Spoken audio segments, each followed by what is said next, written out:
Hi, I'm Dr. Matthew Norton, the founder of People Plus Purpose, and this is the Truth Behind Dentistry Podcast. And today, my special guest is Greg Essenmacher. Greg is a leading expert in fixed full arch dentistry and transforms single office practitioners into successful implant practices through tailored solutions and cross-functional collaboration. As founder and CEO of GnA Consult, Greg enhances practice efficiency, patient acquisition, and treatment planning. He also hosts the Tooth Sleuth podcast. Welcome, Greg. Thank you so much. That is a little bit of a tongue twister, isn't it? I like how you had the pause there. So you Yeah, didn't like run it together. Well yeah, done. yeah. Well, I mean, it was like that and just, because it's kind of clever too. So I wanted to enhance the cleverness of it. Since we were already having fun even before we went live, I just Yeah. thought let's Well, I keep. was going to start by saying, the truth behind dentistry, it's not the truth in front of dentistry. So why is it behind? Doesn't it. have to be behind. Well, Truth can be out front. yeah, that's true. And I think that's part of our job today is to see if we can reach behind it and maybe pull it out and feature it a little bit more. How about that? I shall do my best. Okay, fair enough. Okay. So just to kind of kick off, you've had a background in the corporate world. Um, and I'm curious, always like to kind of understand people's journey a little bit, what drew them forward towards what they're doing now. But what inspired the courage to step away from those roots and to end up starting your own business? Yeah, I appreciate the question. 18 years in dental, and then back in 2013, being one of the first employees for the Neodent division as part of the Straumann Group as they launched that value line into the implant space, knowing that the value segment was growing very quickly at that point. It was a great opportunity for me, and that's really where the full arch space for myself, because it was an opportunity we went after in the full arch space. And for me, there was two stints that I had with Neodent. The first one, which was, ground up startup type of operation. And the second stint was after I did launch out on my own the first time. And I'll just be completely candid, fumbled miserably. I wasn't prepared as an entrepreneur. I didn't make the right partnerships. And so then an opportunity to then reinvest myself back into the corporate world with Neodent, learn more of what I needed to learn, came about, and I did. And when I went back to Neodent the second time around, or went forward to Neodent the second time around, I really brought the consultative mindset to my team, the teams that I was building. And rather than, do you want to buy my implant? Instead of product focused and transactional focused, it was more relational focused. And it was all about, what can I do for you, Mr., Miss, Mrs. business owner, to help build your practice? Because if I can help build and grow your practice related to implants with whatever needs you have, whether it's in marketing, whether you need somebody to, fix your equipment or something, even if we didn't have the product in our portfolio, in our bag, Mhm. I knew that I could help you to build your business, and you'd use more of my product, and the fidelity, the stickiness would be there. Mhm. And that's where the inspiration came from. As we did that and helped build and grow over the next 3.5, 4 years during that second stint, I saw what I could do. And then it was, okay, I'm going to do this on my own. I'm going to have the confidence. I think I have enough now. I'm going to do it. And others who supported me and said, you really can and should. Mhm. And then, of course, once I did branch out 3 years ago, man, did I learn what I didn't know. And I've been learning ever since, and it's been a great ride. So thank you for that opportunity to share that story, because maybe there's some others out there who are thinking, maybe possibly. Yeah. Yeah. Well, I appreciate the transparency as well, because I think even that bit could be the worth the price of admission today, because I likewise, I mean, I've been an entrepreneur, practice owner, et cetera, for 40 plus years. So, although that makes me sound older, but anyway, but in transition for me between in reinventing myself into more of the direction where I've ended up, I went through a partnership that was not, excuse me, was not the best decision, right? So sometimes, and I think that's important for people to understand, that there's risks involved. Are you ready for something? No, I'm not 100% ready. Are you ready enough? Because sometimes ready enough, I think, needs to be the thing, and you learn by doing. And if we don't take those risks sometimes, eventually, then when will we ever be ready enough to try anything new and different? So I think that that's important. So thank you for. Yeah, I appreciate that. I learned from a good friend of mine in the business, Craig Ayat, who does a lot of fractional COO work, and he worked with me in my business about a year ago. One thing that he shared with me, and I don't know where he got it from, so forgive me, I can't source that, but from him, he shared sometimes we have to sacrifice the optimal for the efficient.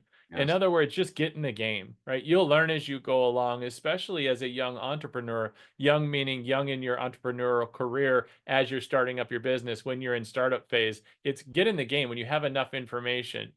It's the death by analysis type of situations. And we see that with clients at GnA Consult that we work with. Sometimes it's too much data coming in and what to do with it, or not the right amount of data, or not the right data, or looking at it the right way. And so it's not these monumental changes that need to happen, but are we getting the right information? So whether it's you starting your own business, right, or working with clinicians who are small business owners left and right and everywhere, and I can relate more to them now in Mhm. the last 3 years than I ever could understand their mindset, and always trying to understand their mindset, right? How do I relate to the challenges that they're facing? Yeah. Right? It's not just, can I help them save money? Can I help them reduce costs? Can I help them to drive more revenue? Both of those pieces critically essential to a business, as as anyone who even manages a budget in their own household these days, right? Can I reduce costs, and can I increase the amount of money coming in? The balance sheet's going to look better, right? The checking account's going to look better. But it's also about, what's the value add piece? What are the most important pieces? And if I can relate to it and relate to other clinicians and clients on that level, it's more of a 360 view. And then I can start working with the team members of, what do they value the most? Not what I think they should value, or what my team thinks they should value, or what their doctor owners, bosses think they should value, but what do they value? Right. And connecting in on that, which is so critically important in order to get the success for the overall team and drive the practices in the direction that they want to go. Yeah, yeah, I think that's good. I think it really does begin with the visionary leader, and where are we going? What do we really want? What do we value before a lot of those other things? I was also thinking, as you were saying that, how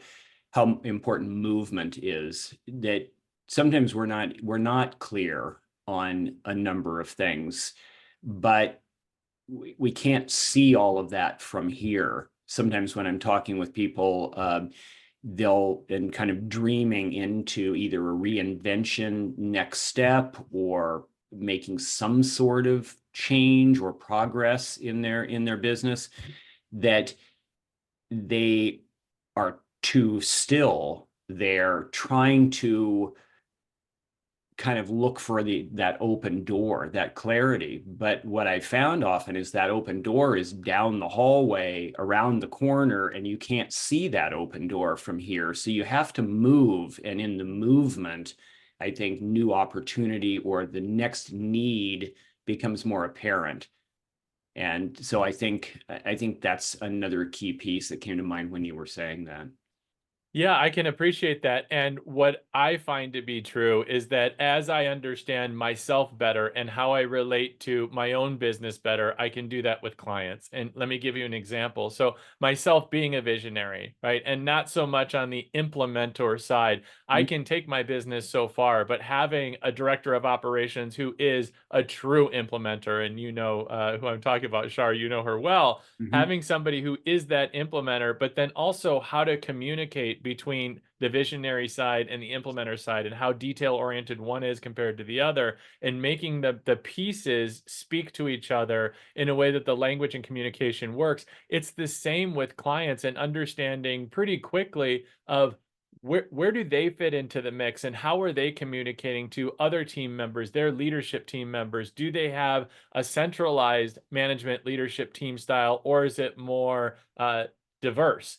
And, and as you start to work within these systems, because it is collaborative to get the uplift that they're looking for. There is no magic wand, especially in full arch. There is no magic wand, right? There isn't a marketing company that's suddenly going to be able to give you 20 cases, right? Because there has to be every touch point in the patient journey in order to be able, and it's all got to work smoothly, right?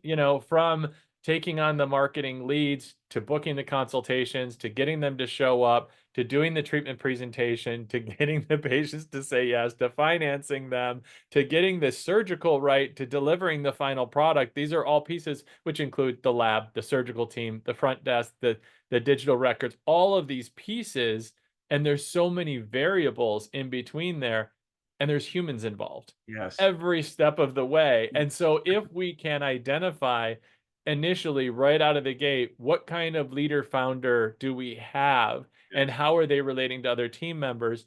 For us, right on the discovery call, very first initial contact engagement with a potential client before we even bring them on board on a GNA, and being very transparent about this is how it's going to go well. This is how acceleration can happen. And we're refining that as we go along in a lot of our self-discovery, because it's a people business, Yes. right? It's not a product business in Yes. what we do. The Yeah. product is the teeth, right? And the implants, but most are coming in for some type of motivation, the why behind the what. And Yeah. so it's the same with working with clients and taking that same and drawing those parallels to have most success in what we do. Yeah. When you list out all the different factors along that journey, it seems semi-miraculous that we would ever get to the ultimate result, right? And that's the work that it takes. So many possible places for the balls to get dropped and roll under the couch, and then things don't happen. So, kind of going back to this business owner decision, I'd love maybe for you to speak briefly about, some of what's been most rewarding, some of what maybe has been most challenging about this for people who are maybe wanting to become even more entrepreneurial listening to us. Yeah, absolutely. One of the most rewarding pieces for me has really been establishing relationship with others in the industry. And, part of the challenging as well is early on not understanding as well which relationships were going to bear the most fruit, because it's not always about the give to get. It's not the transactional side, it's building relations in the industry. Mhm. And let me share exactly what I mean by that. At GnA Consult, all of our business, I want to say all of our business, right? And as it's grown, as it has to the size it has, which even sometimes I have to pinch myself at this point in time, is through referral or through promotion and marketing. And what I mean by that is referral of clients referring clients or industry partners referring over. Mhm. Industry partners have been critically important. Early on, it was, oh, you want to be my friend? You want to be my industry partner? Great, let's sign something up.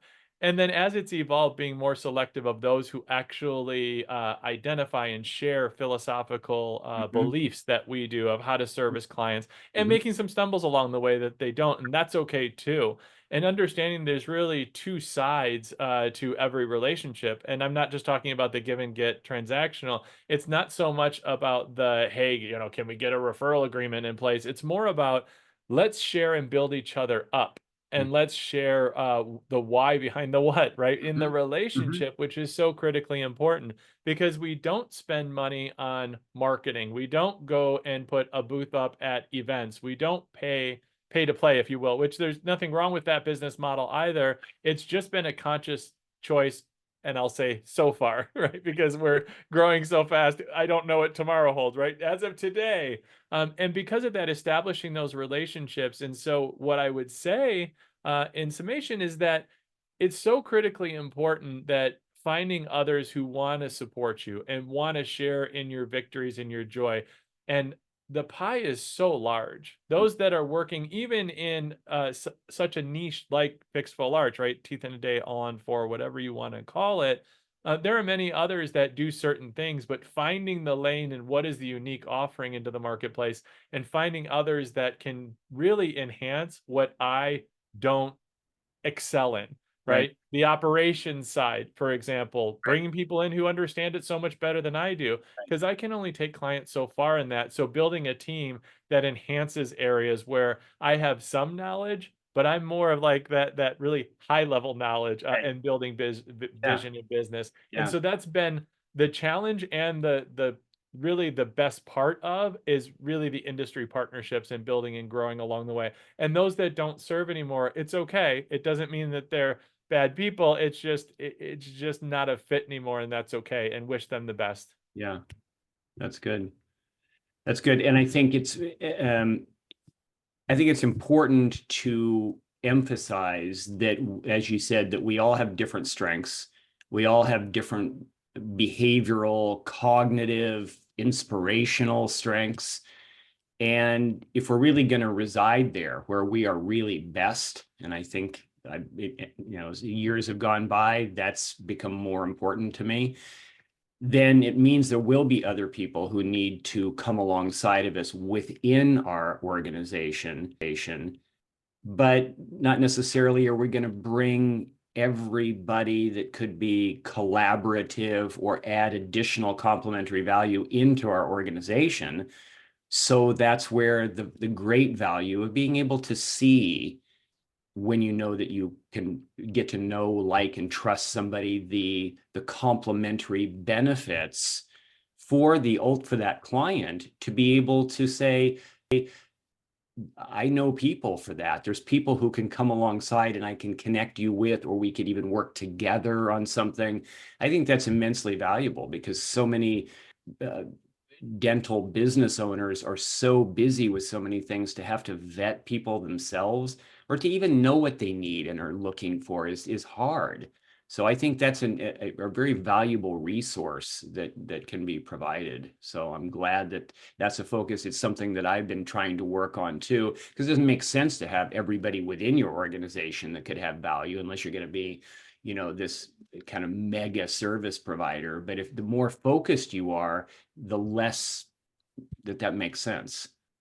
Yeah, and it allows people to really specialize in what they specialize in, right? And I think that's it's sometimes that can be a challenging mindset in and of itself in the lane that I work in, because there are still plenty of arches and plenty of implants that are done in the traditional, what I call the hub and spoke model, where a referring doctor sends it to a specialist. The specialist does the surgical aspect and sends it back to the referring doctor for the restorative aspect. But more and more, the under one roof provider for the surgical, restorative, all the treatment, including the lab services, everything being done in one spot. And that mindset of do everything under one roof can come into play, rather than bringing others in who might specialize for certain aspects of service that where they can really provide tremendous value. And for me, I'm learning, not have learned, learning and continue to learn as, being a lifelong student of life in general.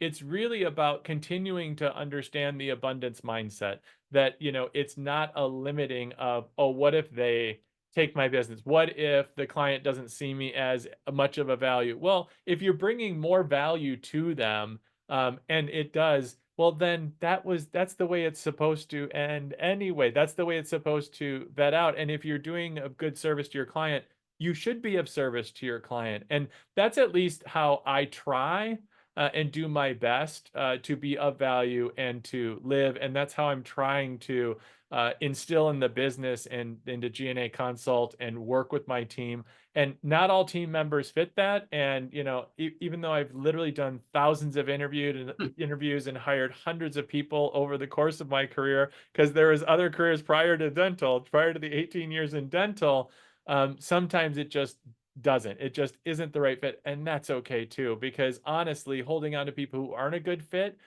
does a disservice to them, where they can thrive in another environment, and doing right by them during those transitions too. And that's something that I'm familiar with as well. That's something that I learned at Strawman Group, right? It does right person, right seat, EOS model, right? I modify some of that because I think it's so critically important. And that's something that I know in the period of time I've known you, Matthew, is that it's really, we're in a human business, Yes. right? And being a heart leader like I am, that sometimes the corporate model isn't necessarily the right fit, but it doesn't mean that it's the corporation, Right. right? Sometimes it's not being true to yourself and being authentic. And that was the commitment I made starting GnA Consult, that I would be true to myself. I would lead with in conversations about my sobriety because that's what I choose to do. I would lead with talking about my husband because that's who I am, not because anybody told me before I couldn't or shouldn't or wouldn't, but that's who I am. And I made that choice because I needed to for myself.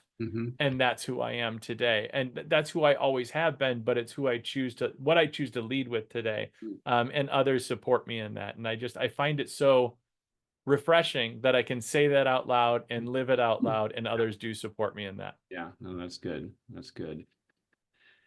You spent about a decade in full arch dentistry.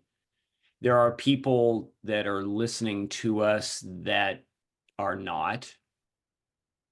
And I'm wondering what you might say first to those people in terms of their potential interest or curiosity in moving into it or looking into a direction like this for their practices.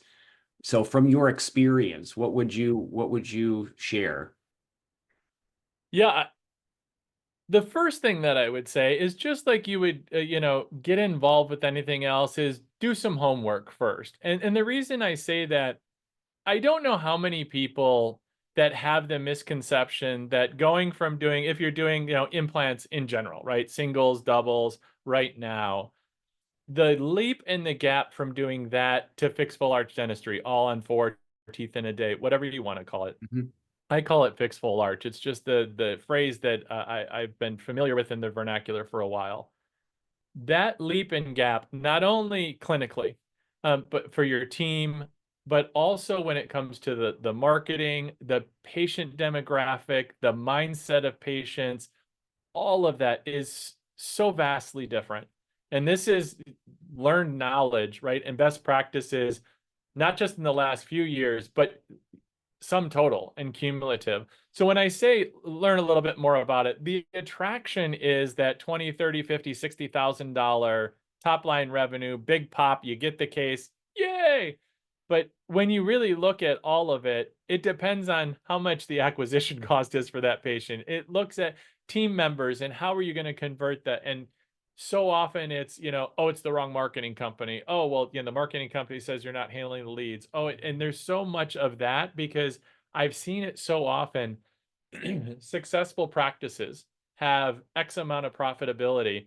They add full arch, and all of those profits, or a vast majority, go into this full arch arm that they're starting to build up or try. Right. And the sum total is net loss significantly, either Yes. for periods of time or for a long time.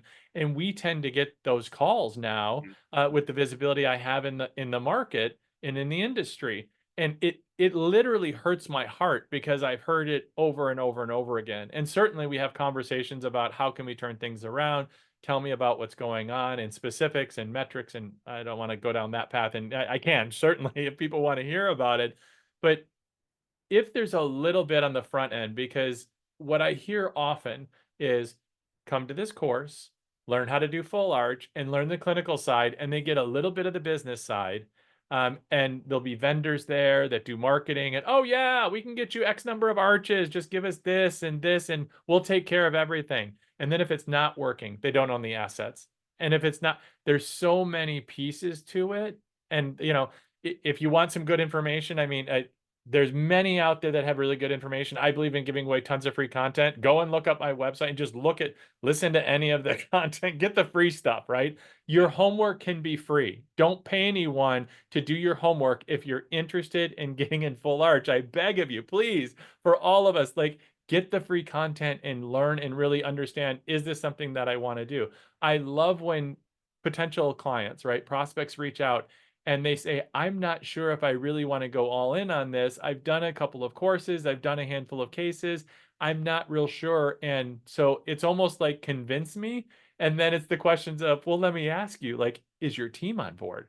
Everybody that's going to be involved, because it's going to take away from time, talent, and treasure from what you're doing currently, because you're probably pretty successful or you wouldn't even be dabbling. And so those are the things that I would say to somebody who's considering either starting or kind of going more all in, or really starting to get into the deep end, right? Consider really putting in the in-ground pool rather than just the kiddie pool in the backyard and hosing someone down to stay cool. Because it's still warm here in Phoenix. I don't know about y'all, and I don't know when this is going to air, but we're in like the end of October, and it is still getting to the upper 90s. So there you have it. I think those are important, broader considerations for people to be aware of, because there are many different things. This being one, I believe, within the dental profession, that is not a small shift. That's not a little thing that we're going to do on the side or add one more service offering. I mean, and just the mindset shift, I think, of and being able to handle that. I mean, what can we actually handle? What could we quote unquote sell to people? What's in us to do? And is that even a good fit? Is that something that we're going to be able to find comfort in doing at some point? That may be not always ideal for every person. But so for the people that, as we move towards wrapping up, for the people who are maybe looking into that, leaning that way, or for the people who are already there and maybe running into some challenges, some frustrations, what would you say in terms of GNA's contribution into this arena? What do you feel like you're uniquely bringing to answer the needs? Yeah, I think it's a few things. When you look at being able to be successful in the fixed full arch space, one, being metrics driven, right? Having the right tools and knowing what to measure compared to what, industry standards, right? That term gets thrown around, but really comparing to what others are doing, where you're at now and compared to where you want to go. Are you getting better, right? And peeling off into a P&L statement, general dentistry side from your full arch. So you know the actuals of, are you profitable with your full arch business? Doesn't mean you have to create a separate LLC, but just know what the numbers are, right? That's one. Two, it's understanding, like, are you improving with some consistent, just small changes that you're doing? It's not about like, are you reading this right script, but it's really about more about a process and workflow. Like, are you hitting the formulaic things? Are you making that emotional connection with the patient? Because it's not about the product itself. It's about the motivation of the patients to move forward, to choose you over the 3 or 4 other options they have that they can probably drive to, unless you're in a remote location and there really isn't another provider, right? Which is rare. And maybe if you're listening to this and you are, great, we can certainly talk about that. So it's the operations and the training and coaching side. And then the other piece is that we do one-to-one coaching online, customized, and it's recorded, and they get to keep that as their own platform, in addition to the reinforcement of the in-office training as well, plus all of the resources that I've talked about. And so that combination, we have found, is extremely effective for acceleration of results that our clients are finding. And that really is some of the contribution pieces. And the other, as I shared before, and I'll repeat it again, there's tons of free content available, because if individuals can implement this on their own and have the time and the talent within their own clinic, their own region, if they're a DSO, an emerging group, great. Just watch and learn, because it's all out there. I put it all out there for them to use, and do it yourself, right? Because you can. But if you want to accelerate that learning and you want to accelerate your results, then reach out and we can have a conversation. We'd be happy to have that conversation to see if you are a good fit to collaborate with us to be able to get the results you're looking for. That's great. Well, Greg, thank you. This has been excellent. I appreciate your time and your input today. I can't believe the time goes by so fast, Matthew. It's just great talking with you. Thank you so much for the conversation. Absolutely, my pleasure. So I appreciate everybody for tuning in and watching. I've been with Greg Essenmacher of GnA Consult, and I hope you've enjoyed and found stimulating our conversation today. And I hope you will reach out, check out what Greg has to offer. Best way then is kind of on the wall behind you then, right, Greg? Yeah, that's the easiest way. At our website, there's tons of free content. You can look up just my first and last name on all the socials, or our whether personal or company page on LinkedIn, Instagram, Facebook, all of it. Tons of free content. Please, use free content, right? You're paying for enough of everything else. And if you're interested in a discussion, please, yeah, just reach out to us and we'll be happy to have a chat with you, complimentary. That's great. Thank you. So appreciate everybody watching. Subscribe if you haven't done so already. Tell your doctor, your hygiene, your front office friends, everybody that you know to come and check us out. And also check out Greg's Tooth Sleuth podcast as well. And we look forward to seeing you next time. Thank you.